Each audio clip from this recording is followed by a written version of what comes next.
Le caméléon est un être vivant qui ne quitte que très rarement son habitat.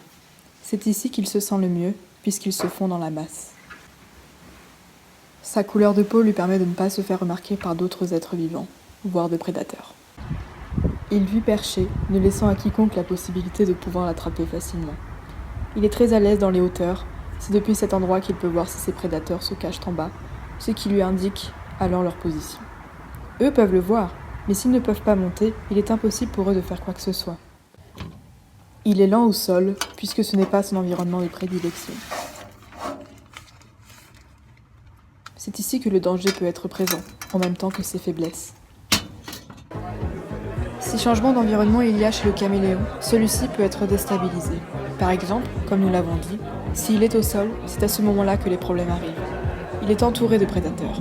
Certes, sa faculté à pouvoir s'adapter aux couleurs de son environnement grâce à son teint est pratique, mais elle ne lui permet pas totalement de se camoufler. Il reste immobile pour ne pas se faire entendre. Il se fond juste dans la masse, mais cela ne le rend pas vulnérable à tout prédateur.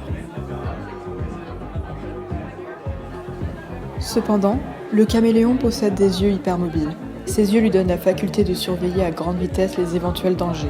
Il peut compter sur sa vision pour assurer sa survie et comment adapter son comportement à une nouvelle situation.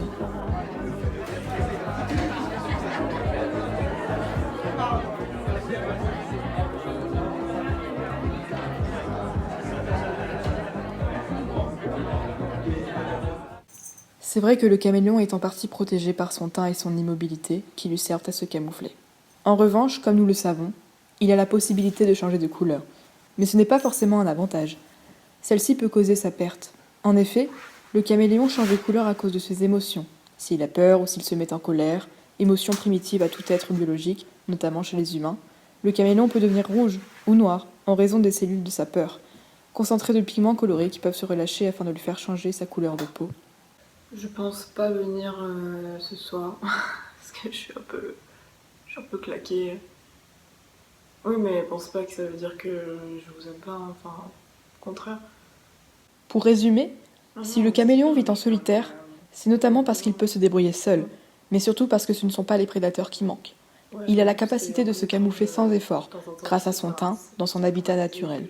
Ici, il connaît tout, et sait donc comment réagir si jamais quelque chose d'inhabituel se passe. Mais ces émotions, qui peuvent parfois le faire perdre le contrôle, peuvent être dévastatrices pour sa vie. Elles peuvent la changer à tout jamais. Le monde dans lequel vit le caméléon le pousse perpétuellement à s'adapter à tout.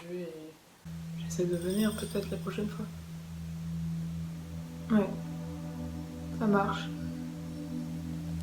C'est la même chose chez certains humains. À plus. Ouais. Bisous. Les personnes dites caméléons. La société dans laquelle on vit engraine énormément de comportements qui sont considérés comme la norme.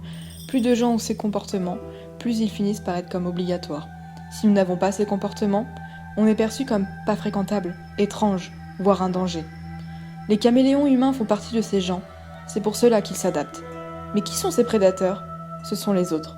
À force de changer de personnalité sans cesse, le caméléon humain perd de son individualité. Il a eu trop de facettes. Ses émotions prennent le dessus. Il est triste, en colère, a peur, car en essayant d'être gentil avec tout le monde pour plaire, c'est à ce moment-là qu'on remarque sa vraie personnalité.